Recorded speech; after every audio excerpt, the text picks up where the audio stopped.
All right, has anyone seen the study floating around that aims to conclude that untreated, aka unmedicated ADHD leads to poor life outcomes?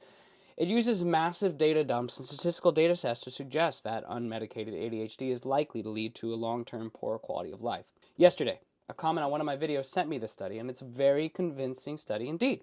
But in my view, it has one critical flaw that we'll get to.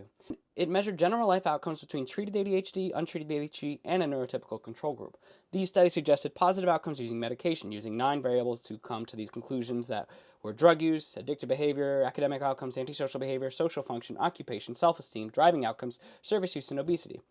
What I found curious was that there was no cardiovascular variable, no brain scans, no relationship gauge, no blood work or general physical health outside the obesity category, and anyone who's taken these meds knows it'll cut your weight. But what do I know? I'm a fucking carpenter. Usually, when I look at a journal, I gloss over the authors. Not this time. There were 7 authors, and I looked up if scientific journal authors were listed in any particular order, and it says that the top author is indicative of the one who did the lion's share of research. And in this case, the primary author was a person who used to be the International Medical Director of Clinical Development at Shire Pharmaceuticals.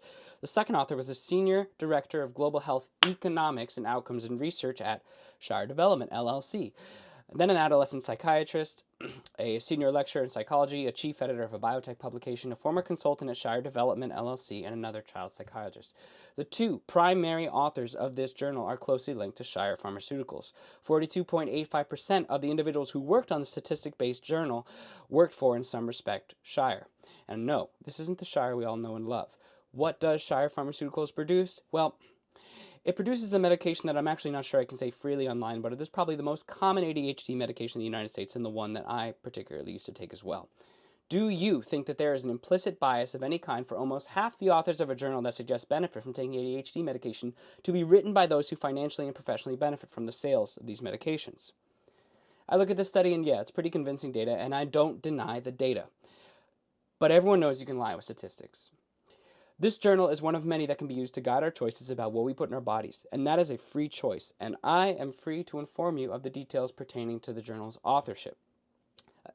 Lastly, I say it over and over, but it bears repeating. I am not telling anyone to medicate or not medicate.